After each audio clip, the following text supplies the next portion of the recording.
कहानी की शुरुआत होती है मेट्रो ट्रेन से, जिसमें जेम्स नाम का एक गैंगस्टर फोन पर किसी से बात करता है। दूसरी तरफ होती है कहानी की मेन कैरेक्टर, जो कि एक अधेड़ उम्र के व्यक्ति पर नजर रख रही होती है।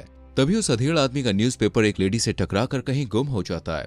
इधर जेम्स ट्रेन से बाहर निकलते हुए जोहाना से टकरा जाता है। अब ये तीनों, जो एक दूसरे को बिल्कुल भी नहीं जानते हैं, ये एक ही स्टेशन पर उतरते हैं। यहाँ जोहाना उस अधेड़ आदमी का पीछा करते हुए एक रेस्टोरेंट में जा पहुंचती है। अब सीन शिफ्ट होता है और एक मोटू भाई साहब हमें देखने को मिलते हैं। इस मोटू का नाम था मैक्स। इनके बाद सीन फिर से शिफ्ट हो जाता है और हमें एक बिल्डिंग पर जेम्स दिखाया जाता है, जो वॉकी टॉकी पर किसी को कमांड दे रहा था। तभी हमें पता चलता है कि जेम्स ने एक बिल्डिंग की गाड़ी में बॉम्ब सेट कर रखा था, जिसे वो ब्लास्ट कर देता है।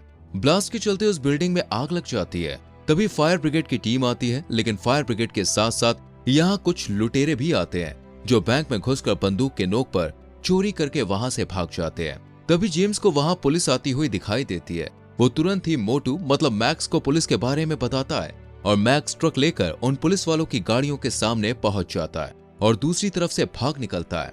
इस तरह हमारे दिमाग की ट्यूबलाइट चलती है और हमें समझ में आता है कि ये सब रॉबर्स यानी कि लुटेरे हैं जो चोरी करते हैं। अब सीन दोबारा जोहाना और उस बूढ़े शख्स पर आकर टिक जाता है, जहाँ काफी देर के बाद वो बूढ़ा शख्स जोहाना के पास आता है और कहता है, मैं देख रहा हूँ कि तुम मेरा पीछा कर रही हो। तुम कल भी मुझ पे नजरें रखी हुई थी और आज मेट्रो में भी, और अब यहाँ। इस पर जोहाना कहती है, ये गलतफहमी हो सकती है। इतना कहकर जोहाना वहां से जाने लगती है, लेकिन वो बूढ़ा आदमी उसका हाथ पकड़ लेता है और उससे पूछता है, बताओ मेट्रो में वो औरत मुझसे कब टकराई थी।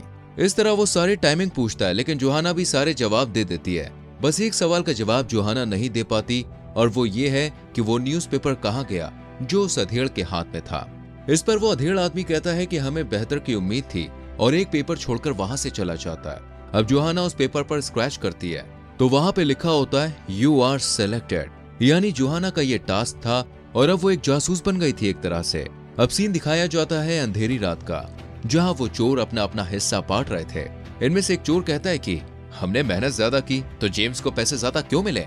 ये सुनकर बाकी चोर सन्न पड़ जाते हैं। तभी जेम्स आता है और उस आदमी को बुरी तरह मार पीट कर अपने पैसे लेकर चला जाता है। अब जेम्स एक बूढ़े आदमी के पास जाता है जो जूते बनाने का काम करता था।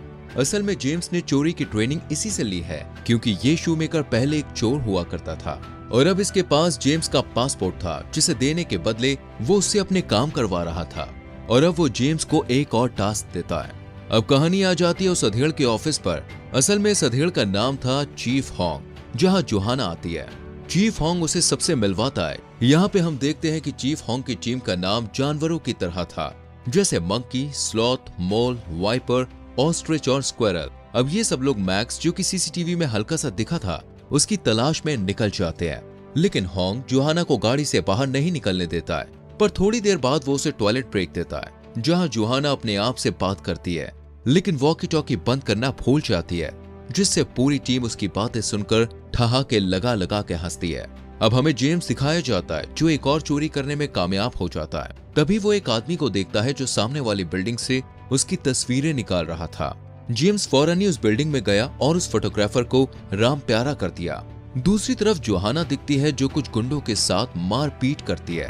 तभी मिस्टर हॉन्ग उसे आकर बचा लेते हैं। इधर जेम्स उस शूमेकर के पास पहुंचता है और पासपोर्ट मांगता है, लेकिन बुढ़ाऊ इतना चालू था कि उसे पासपोर्ट देने की जगह एक और काम सौंपता है। लेकिन जेम्स ये काम करने से मना करके वहां से चला जाता है। तभी उसकी गाड़ी में दोस्तों एक कॉन्ट्रैक्ट किलर आता है, पर यहाँ उल्टा चोर दूसरे चोर पर भारी पड़ता है। मतलब जेम्स उस कलर को ही किल करके शूमेकर के पास जाता है और कहता है, बस ये आखिरी बार है, अगली बार अगर तुमने पासपोर्ट नहीं दिया तो तुझे ही मार दूंगा। इस पर वो बूढ़ा बत्तीसी चमकाता है और जेम्स वहां से चला जाता है। वहीं लगभग 17 दिनों तक मिस्टर हॉन्ग और उनकी टीम भी जेम्स की तलाश में उसी एरिया पर रोजाना पहरेदारी कर रही होती है। तभी कहानी में आता है दोस्तों एक ट्विस्ट। असल में जोहाना, जो रोजाना कार में बैठे बैठे पक चुकी थी, वो मेंटोस खाती है और दिमाग की बत्ती जलाकर हॉन्ग के पास पहुंचती है और एक मैप के जरिए उसे समझाती है कि अब तक मैक्स शहर के 3 एरियाज में देखा जा चुका है, लेकिन ये तीनों वही एरिया है जहां चोरी हुई है।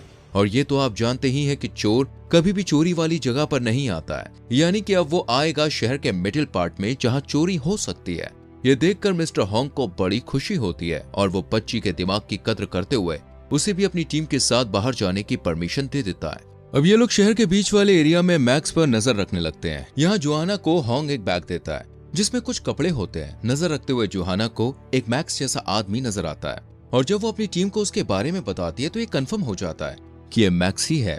तभी होंग जोहाना को कहता है कि अपना लुक बदल दो ताकि वो तुम पर शक ना कर पाए। इस पर जोहाना चलते चलते ही कॉप से एक नॉर्मल गर्ल में परिवर्तित हो जाती है। तभी वो आदमी बोले तो मोटू एक दुकान में जाता है जहाँ स्क्विरल पीछे के दरवाजे से जाकर उसका असली चेहरा देख लेता है और उसे पहचान लेता है। इसके बाद जोहाना कुछ सिक्के पर्स में भरकर मैक्स के साथ एक ही लिफ्ट में सवार हो जाती है और जब मैक्स अपने कमरे में जा रहा होता है तो जोहाना अपने सिक्के गिराकर उन्हें उठाने के बहाने उसका कमरा नंबर देख लेती है। अब जोहाना वहां से चली जाती है और स्क्वायर वहां आकर कई सारे स्पाई कैमरा उसके घर के बाहर लगा देता है। इस तरह ये लोग मैक्स पर नजर रखने लग जाते हैं। तभी एक दिन मैक्स अपने घर के बाहर ढेर सारा कचरा रख देता है। जोहाना उस कचरे को लेकर सबूत ढूंढने लग जाती है। यहाँ उसके साथ होंग भी होता है। तभी दोनों को कचरे में कुछ कागज के टुकड़े नजर आते हैं जिन्हें एक साथ रखने पर पता चलता है ये एक सुडोकू पजल है जिसे किसी ने जानबूझकर गलत खेला है। जोहाना इस बारे में पता लगाती है। अगले दिन मिस्टर होंग उस बिल्डिंग में पहुंचता है जहां जेम्स ने उस फोटोग्राफर को मारा था। घंटों दिमाग मारने के बाद होंग को समझ में आता है कोई चोरों को चोरी वाले स्पॉट के सामने वाली बिल्डिंग पर चढ़कर निगरानी करता है या उन्हें कमांड करता है। वहीं होंग की टीम को पता चल जाता है कि पजल का रॉन्ग आंसर असल में शहर के स्टॉक मार्केट का आईपी एड्रेस था, यानी अब चोरी यहाँ होने वाली थी। इधर मिस्टर होंग की टीम इन चोरों के अपार्टमेंट में स्पाई कैमरा लगाकर ये पता कर लेती है यही वो चोर हैं जो बैंक में चोरी कर रहे हैं। चोरों की मीटिंग खत्म होते ही होंग इनके पीछे जा ही रहा होता है कि तभी उसकी नजर जेम्स पर पड़ती है, पर वो उस पर इतना ध्यान नहीं देता है। अब जेम्स स्टॉक मार्केट के सामने वाली बिल्डिंग पर जाता है और पुलिस को देखकर अपने चेले चपाटियों से कहता है कि वापस आओ, अब हम चोरी नहीं कर पाएंगे। और इतना कहकर वो बिल्डिंग के नीचे उतरने लगता है, लेकिन मिस्टर होंग उसी बिल्डिंग के टॉप पर जा रहे होते हैं। ये बात जेम्स को पता चल जाती है और वो जैसे तैसे खिड़की से कूदकर वहां से भाग निकलता है। इधर चोरों और पुलिस के बीच चोर पुलिस का खेल होता है और एक लॉन्ग ड्राइव के बाद जो एक्सीडेंट होता है उसमें सभी चोर मारे जाते हैं। वहीं होंग और जोहाना जेम्स को ढूंढते हुए एक ब्रिज के पास आते हैं, लेकिन यहाँ जेम्स को ढूंढ पाना थोड़ा मुश्किल था क्योंकि अब तक ये लोग जेम्स को पहचाने भी नहीं थे। इसलिए होंग अपनी टीम से जेम्स को फोन करने को कहता है। असल में दोस्तों ये लोग सैटेलाइट के थ्रू जेम्स का नंबर ट्रैक कर चुके थे। अब एजेंसी के कॉल करने पर जेम्स फोन उठाता है, लेकिन उसके साथ साथ 3 लोग और फोन पर बात करना शुरू कर देते हैं। ऐसे में पता लगाना मुश्किल हो गया कि जेम्स है कौन, लेकिन जेम्स को समझ में आ गया कि ये उसे फंसाने की एक चाल है। इसलिए वो फोन को स्विच ऑफ करके बात करने का नाटक करते हुए होंग के सामने से निकलने की कोशिश करता है। लेकिन तभी होंग की नजर उस पर पड़ती है और उसे याद आता है कि ये तो शेयर मार्केट वाले स्पॉट पर भी था, अब यहाँ भी है, मतलब यही हमारा शिकार है। होंग जेम्स का पीछा करने लगता है। वहीं जेम्स भागता हुआ मेन रोड पर आ जाता है जहाँ स्क्विरल ट्रैफिक पुलिस के कपड़ों में उससे आईडी प्रूफ मांगने लगता है। दूसरी तरफ जोहाना ये देख रही होती है, तभी उसे कुछ गड़बड़ नजर आती है और जब वो स्क्विरल के पास जाती है तो देखती है जेम्स ने किसी नुकीली चीज से उसकी गर्दन पर वार किया है। मिस्टर होंग और जोहाना स्क्विरल को फौरन हॉस्पिटल लेकर पहुंचते हैं, लेकिन स्क्विरल को बचा नहीं पाते। इधर जेम्स उस शू मेकर को मारकर अपना पासपोर्ट ले लेता है। कुछ दिन बाद जोहाना अपने घर पर होती है, तभी उसे अपना पहला दिन याद आता है जब वो उस ट्रेन में थी। तभी उसके दिमाग की बत्ती फिर से चलती है और उसे याद आता है कि ट्रेन में उससे एक शख्स टकराया था और वो जेम्स ही था और उसके हाथ में एक पोस्टर था, यानी वो किसी मार्केट का रेगुलर कस्टमर होता है। इस तरह जोहाना समझ जाती है कि आज संडे यानी कि रविवार है और जेम्स आज मार्केट में जरूर आएगा। अब जोहाना भी उस मार्केट में पहुंच जाती है, तभी उसे जेम्स जैसा एक आदमी नजर आता है। जोहाना होंग को सब बता देती है। इतने में जेम्स एक मार्केट के अंदर घुसता है। वो उसके पीछे पीछे उसी मार्केट में चली जाती है। तभी जेम्स उसके पास आता है और कहता है, तो मेरा पीछा क्यों कर रही हो? अब जोहाना कुछ कह पाती है इससे पहले ही वहां मिस्टर होंग पहुंच जाते हैं और जेम्स वहां से उठकर चला जाता है। अब जोहाना देखती है कि जेम्स टेबल पर रखा चाकू उठाकर लेके आए। वहीं मिस्टर होंग जेम्स का पीछा करते हुए उसके पीछे जाते हैं। जोहाना फौरन वहां जाती है और देखती है कि जेम्स ने होंग को चाकू मारकर घायल कर दिया है, लेकिन होंग के कहने पर जोहाना जेम्स के पीछे जाती है, पर तेज बारिश की वजह से वो उसे देख नहीं पाती। लेकिन जैसे ही बारिश रुकती है तो वो उसे देख लेती है। इधर एजेंसी के लोगों ने होंग को बचा लिया था। अब वो सब जोहाना पर सैटेलाइट के जरिए नजर रखते हैं, लेकिन कुछ देर के बाद ही सैटेलाइट का सिग्नल डेड हो जाता है। सिग्नल डेड होते ही होंग दिमाग दौड़ाता है तो उसे समझ में आता है कि शहर का बाउंड्री वाला एरिया ही है जहां इस समय सैटेलाइट सिग्नल डेड है।